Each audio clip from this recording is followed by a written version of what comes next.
అమ్మగారికి వందనాలు. నాకు ఈ సమయం ఇచ్చిన అయ్యగారికి, దేవునికి వందనాలు చెల్లిస్తున్నాను. హల్లెలూయా.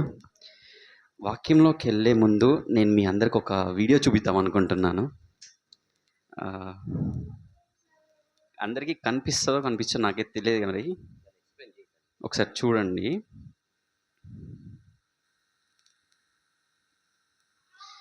ఇక్కడ ఒక చిన్న పిల్లగాడు ఉంటాడు. అక్కడ ఇంటికి పైన అతను ఆడుకునే బొమ్మ ఉంటుంది. అది దొరకాలి అంటే అతని పైకి ఎక్కాలి. అతను చిన్న పిల్లగాడు కాబట్టి ఎక్కలేని పరిస్థితి. ఏం చేస్తాడు అతని పిల్లగాడు? ఎవరైనా మనుషులను పిలుద్దామా అంటే అక్కడ ఎవరు లేరు. ఇంకేం చేయాలి? దేవుని సహాయం తీసుకోవాలి. అతను ఏం చేస్తుండు? ప్రేయర్ చేస్తూ ఉన్నాడు. ప్రేయర్ చేస్తూ ఉన్నప్పుడు గాలి బాగా వచ్చి ఆ బొమ్మ కింద పడిపోయింది. దేవుని నామకి స్తోత్రం. ఆ చిన్న పిల్లగాడు చూశారు కదా, అందరికి కనిపించింది కదా. ఆ చిన్నపిల్లగాడు ఏం చేస్తాడు? దేవుని యందు విశ్వాసం ఉంచి దేవుడే నాకు సహాయం చేస్తాడని చెప్పి, ఈ పక్కన ఇద్దరు పిల్లగాళ్ళు ఉన్నారు, వాళ్ళు ప్రేయర్ చేయట్లే, ఒక్కడే చేస్తుండు. ఒక్కటి చేసినా కానీ దేవుడు కార్యం చేస్తున్నట్టు. హల్లెలూయా. దేవుని నామకి స్తోత్రం. అక్కడ ఎవరి సహాయం తీసుకోలేదు. అతను ఎవరి సహాయం తీసుకున్నాడు? కేవలం దేవుని సహాయం తీసుకున్నాడు. ఈ లోకంలో మనం ఎవరి సహాయం తీసుకుంటున్నామో అది కాన్సెప్ట్. హల్లెలూయా. వాక్య భాగంలోకి వెళ్దాం. కీర్తనల గ్రంథం 46వ అధ్యాయం.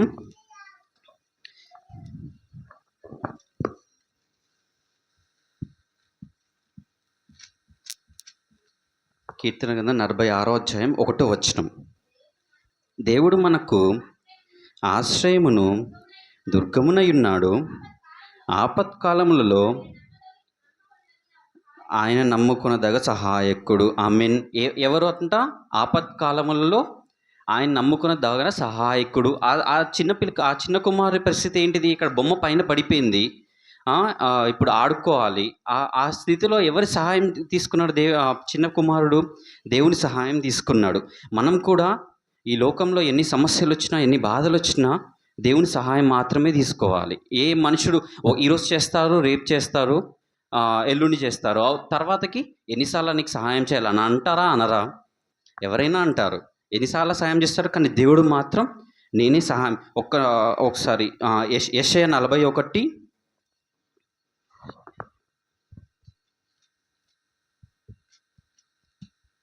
యెషయా 41వ అధ్యాయం 10వ వచనం.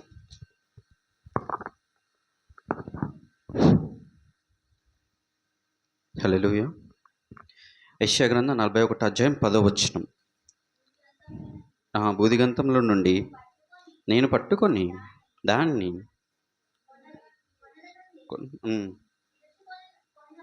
పిలుచుకున్నవాడా, నీవు నా దాసుడవనియు, నేను నిన్ను ఉపేక్షింపగా ఏర్పరచుకొంటిననియు నేను నీతో చెప్పియున్నాను, నీకు తోడయ్యున్నాను, భయపడకుము, నేను నీ దేవుడనయ్యున్నాను, దిగులు పడకుము, నేను నిన్ను బలపరుతును, నీకు సహాయం చేయువాడను నేనే. ఎవరంట మనకు సహాయం చేసేవాడు? దేవుడు ఒక్కడే మనకు సహాయం చేసేవాడు. ఇక్కడ మనకి సెలవిస్తున్నాడు, నేనే సహాయం చేసేవాడిని, నా దగ్గరకు వచ్చి నా సహాయం తీసుకోండి అని చెప్పి నేను ఎన్నిసార్లు చెప్పినా కానీ ఈ లోకం తట్టు, ఈ మనుషుల తట్టు ఎందుకు చూస్తున్నారని దేవుడు మనల్ని ప్రశ్నిస్తున్నాడు. ఏం చేసినా మనం తిన్నా దేవుని సహాయమే అడగాలి. దేవా తింటున్నానో నాకు డైజెస్ట్ అయ్యే కృపను దయచేయడం దేవుని సహాయం తీసుకోవాలి. డైజెస్ట్ అవ్వక మనకి అరగక ఎన్ని ఇబ్బందులు పడుతున్నామో దేవుడు సహాయం తీసుకుంటే దేవుడు సహాయం చేస్తాడు.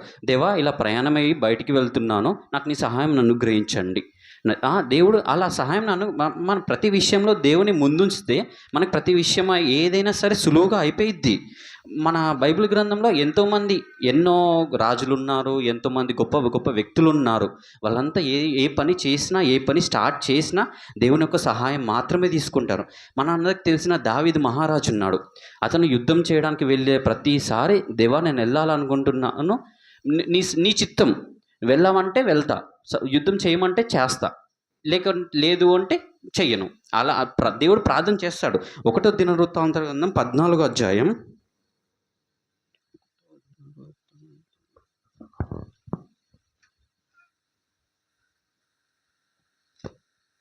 హల్లెలూయా. 1వ దినవృత్తాంత గ్రంథం 14వ అధ్యాయం 8వ వచనం.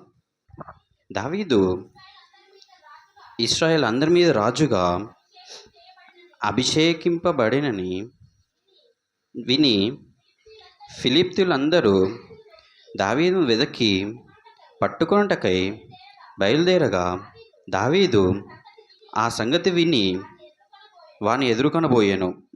ఫిలిప్తీయులు వచ్చి రెఫాయిముల లోయలో దిగిరి. ఫిలిప్తీయుల మీదికి నేను పోయిన ఎడల నీవు వారిని నా చేతికి అప్పగించుదువా అని దావీదు దేవుని యొద్ద విచారణ చేయగా, ఇక్కడ ఏంటిది? దావీదు రాజు అయ్యారని తెలిసి ఫిలిప్తీయులు, ఎవరు? శత్రు సైన్యాలు, వాళ్ళు దావీదు మీదకి యుద్ధాని కోసం వస్తున్నారు. అక్కడ దావీదు ఏం చేశాడు? దేవుని యొద్ద విచారం చేయగా, దేవుని యొద్దగా ప్రార్థన చేశాడు, దేవుడిని అడిగాడు, దేవా యుద్ధం శత్రు సైనికులు వస్తున్నారు యుద్ధం చేయడానికి, నేను వెళ్ళాలా అని దేవుడిని అడిగాడు, ప్రార్థన చేశాడు. అక్కడ దేవుడు ఏం సమాధానం ఇచ్చాడు? యెహోవా పొమ్ము, నేను వారిని నీ చేతికి అప్పగించదని సెలవిచ్చాను. అక్కడ దేవుడు జవాబిచ్చాడు. దేవుడి సహాయం తీసుకున్నాడు కాబట్టి దేవుడు జవాబిచ్చాడు, వెళ్ళు, వాళ్ళని నీ చేతికి అప్పగించేది, అంటే వాళ్ళని ఓడిచ్చేదవు, నువ్వు వాళ్ళని తరిమేదవు అని చెప్పేసి దేవుడు సెలవిచ్చాడు. అప్పుడు దావీదు వెళ్ళాడు, యుద్ధం గెలిచాడు. ఆమేన్, హల్లెలూయా. మనం ఏవే విషయాల్లో దేవుని సహాయం తీసుకుంటున్నాం? కష్టం వచ్చినప్పుడే సహాయం తీసుకోవాలని వస్తున్నాం, బాధ వచ్చినప్పుడే సహాయం తీసుకోవాలని వస్తున్నాం. కొంతమంది సంతోషం వస్తే దేవుని దగ్గరకు వస్తారు, బాధ వస్తే దూషిస్తారు. కొంతమంది, దేవా బాధ వచ్చింది, నాకు నువ్వే సహాయం చేయాలని వస్తారు. సంతోషం వచ్చినప్పుడు ఈ లోకానుసారంగా ఎంజాయ్ చేస్తూ ఉంటారు. అట్లా కాకుండా మనం కష్టం వచ్చినా, బాధ వచ్చినా, సంతోషం వచ్చినా, ఆరోగ్యంగా ఉన్నా, అనారోగ్యంగా ఉన్నా, ఏ విషయమైనా సరే దేవుణ్ణి సహాయం తీసుకోవాలి, దేవుని స్తుతించాలి, దేవుణ్ణి గణపరచాలి. ఆమేన్, హల్లెలూయా. ఇక్కడ దావీదు మహారాజు ఏం చేశాడు? యుద్ధానికి వెళ్ళే ముందు దేవుని సహాయం తీసుకున్నాడు. అక్కడ ఏం చేశాడు? గెలిచాడు. ఆ తర్వాతకి ఒకసారి 17వ వచనం చదువుతారా? 1 దినవృత్తాంతం 14వ అధ్యాయం 17వ వచనం. కాబట్టి దావీదు కీర్తి ఇశ్రాయేలు ప్రదేశం అన్నంతటా ప్రసిద్ధి ఆయను. ఎందుకు? యుద్ధం గెలిచాడు. అక్కడ ఎవరు ప్రసిద్ధి అయ్యాడు? దావీదు ప్రసిద్ధి అయ్యాడు. అంటే దావీదు కీర్తి. ఎందుకు? యుద్ధం గెలిచాడు. ఎవరి సహాయం తీసుకోవడం వల్ల? దేవుని సహాయం తీసుకోవడం వల్ల. ఇలా మనం ఎప్పుడైనా సరే దేవుని సహాయం తీసుకున్నాం అనుకో, మన స్థితి ఈ స్థితిలో ఉన్నది కాస్త ఈ స్థితిలోకి వెళ్ళిపోయింది. ఆమేన్, హల్లెలూయా, హల్లెలూయా. నా విషయంలో అయినా కానీ, నా జాబ్, నేను ఇక్కడ ఉన్నప్పుడు నా బీటెక్ అయిపోయిన తర్వాతకి జాబ్ చేశాను. నేను ఒక 2 సంవత్సరాలు ఉద్యోగం చేశాను. అంతకుముందు ఉద్యోగం రావడానికి నేను చాలా తెలివైన వాడిని, నేను జాబ్ ఎలాగైనా సంపాదించుకోగలను అని చెప్పేసి దేవుని సహాయం తీసుకోకుండా ఎన్నో ఇంటర్వ్యూలకు అటెండ్ అయ్యా. కానీ అక్కడ ఏమైంది? అన్నీ విఫలమైనాయి. ఎప్పుడైతే నేను దేవుని సహాయం తీసుకున్నానో, దేవా నా ఆలోచన కాదయ్యా, నా శక్తి కాదయ్యా, నువ్వే నాకు సహాయం చేసే దేవుడు అని చెప్పి ప్రార్థన చేసుకొని, అయ్యగారితో ప్రార్థన చేయించుకొని, నేను ఇంటర్వ్యూకి ఎప్పుడైతే వెళ్ళానో, ఆన్లైన్లో అటెండ్ అయ్యానో, నువ్వు సెలెక్ట్ అయ్యావు అని చెప్పేసి రిజల్ట్ వచ్చేసింది. ఆమేన్, హల్లెలూయా. నా జీవితంలో కూడా చాలా సాక్ష్యాలు ఉన్నాయి. దేవుని సహాయం తీసుకొని చేసినవన్నీ అన్నీ కరెక్ట్ అయిపోయాయి, అయిపోయినాయి. దేవుని సహాయం తీసుకోకుండా చేసినవి అన్నీ అవ్వలేదు, ఆగిపోయినాయి. ఇంకో విషయాలు, ప్రతిదీ దేవుని సహాయం తీసుకున్న ప్రతిదీ జరుగుతుందా అంటే జరగదు. ఎందుకంటే అది నీకు మంచా చెడా అనేది నీకు తెలియదు, దేవునికి మాత్రమే తెలుసు. నా స్థితిలో ఏంటిదైనా సరే, ఇంకో ఎగ్జాంపుల్ కూడా చెప్తాను. నేను చదువుకోవడానికి అని చెప్పేసి బయట దేశాలకు వెళ్దామని చెప్పేసి లోన్ అప్లై చేయడానికి చేశాను. దాంట్లో బ్యాంక్స్లో అడిగా, ఈ హౌస్ డాక్యుమెంట్స్ పెట్టేసి లోన్ తీసుకుందామని చెప్పి బ్యాంకులో అడిగా. ఇంకో ప్రైవేట్ ఫైనాన్స్ కంపెనీ, దాంట్లో వాడు లోన్ ఇచ్చినందుకు వాడు ఒక 10% ఎంతో తీసుకుంటాడు. అయినా సరే దానికైనా సర్లే అని చెప్పేసి దానికోసమైనా వెళ్ళా. కానీ బ్యాంకులో అయినా ఇంట్రెస్ట్ ఎక్కువ, వడ్డీ ఎక్కువ కట్టాలి. ఇందులో అయినా వడ్డీ ఎక్కువ కట్టాలి. ఇంకోటి పోలీస్ డిపార్ట్మెంట్లో మా డాడీ దాంట్లో తక్కువ వడ్డీకి లోన్ ఇప్పించారు దేవుడు. అక్కడ మూడిట్లో నేను ప్రార్థన చేసుకొని వెళ్ళాను. కానీ ఆ మూడిట్లో ఏది బెస్ట్? అది దేవుడు నాకు సహాయం అనుగ్రహించాడు. ఆమేన్. ఇప్పుడు నీకు ఈ పని నిమిత్తం వెళ్తున్నావు అనుకోండి, ఆ పని నిమిత్తం వెళ్ళినప్పుడు జరగలేదనుకో, బాధపడకూడదు. అది నీకు మంచిది కాదేమో అని చెప్పేసి దేవుడు ఆపేశాడు అనుకోండి, అంతే. దాని తర్వాత ఇంకొచ్చే ప్రయత్నాలన్నీ దేవుడు ఇంకా వేరేది ఏదైనా చేస్తే దేవుడు నాకు సహాయం చేస్తాడేమో. నువ్వు ఆలోచించేది ఒక్కంత ఆశీర్వాదమే, కానీ దేవుడు ఆలోచించి నీకు పనులు చేసిన 4 అంతలు 100 అంతలు ఆశీర్వాదం, ఎక్కువ ఆశీర్వాదంతో మనకు వస్తుంది అన్నట్టు. ఆమేన్, హల్లెలూయా. ప్రతిసారి నేను ప్రార్థన చేసినప్పుడల్లా జరుగుతుందా అంటే జరగదు. నీ క్రియలు ఎలా ఉన్నాయి, నీ ఆలోచన ఎలా ఉంది, నీ తలంపులు ఎలా ఉన్నాయి, నువ్వు దేవునికి ఇష్టానుసారంగా ఉన్నావు. ఒకసారి దానియేలు గ్రంథం చూద్దాం. దానియేలు గ్రంథం 6వ అధ్యాయం 22వ వచనం. మనకందరికీ దానియేలు గురించి తెలిసిందే, సింహం బోన్లో పడేశారు అని చెప్పేసి. దాంట్లో దేవుని రక్షించాడు. ఒకసారి దానియేలు గ్రంథం 6వ అధ్యాయం 22వ వచనం. నేను నా దేవుని దృష్టికి నిర్దోషిగా కనబడితిని గనుక ఆయన తన దూతలను నంబించి సింహములు. ఆమేన్, హల్లెలూయా. ఎలా కనిపిస్తుండు దేవుడికి? దేవుని దృష్టికి నిర్దోషిగా కనబడుతుండు కాబట్టి దేవుడు సహాయం చేశాడు. ఎప్పుడైనా సరే మనం దేవుని ఆలోచనలో నిర్దోషిగా కనపడాలి, దేవుని చిత్తానుసారంగా నడవాలి. అప్పుడే మనకు సహాయం వస్తుంది. ఇప్పుడు వెళ్ళి నాకు ఈ సహాయం చేయండి దేవా అంటే దేవుడు చేస్తాడా చేయడా దేవుని ఇష్టం. అది ఖచ్చితంగా అయితే నాకు తెలిసి రాకపోవచ్చు. ఎందుకు? మన ఆలోచన ఎలా ఉన్నాయి, మన దృష్టి, మన తలంపులు ఎలా ఉన్నాయి, దేవుని దృష్టికి ఇష్టానుసారంగా ఉన్నాయా, దేవుని దృష్టికి ఇష్టానుసారంగా లేవా, దేవుని సహాయం చేస్తానన్న ఆలోచన. అదే ఒకసారి ఆలోచించాలి మనం.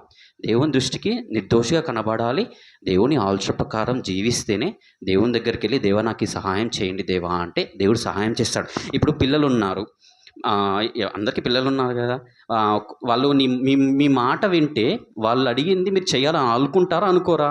ఒకవేళ మీ మాట వినలేదు, నువ్వు నా మాట వినలేదు, నేను నీకు చేస్తాను చేయను, కొన్ని చేస్తారు కొన్ని చేయరు. అదే మీ మాట వింటే అన్నీ చేయడానికి ప్రయత్నిస్తారు. మన శక్తిని మించి అడిగితే మనం చేయలేం, కానీ దేవుడికి సమస్తము సాధ్యమే. అతని ఇష్టానుసారంగా ఉంటే దేవుడు ప్రతిదీ మన కోసం చేస్తాడు. ఆమేన్, హల్లెలూయా.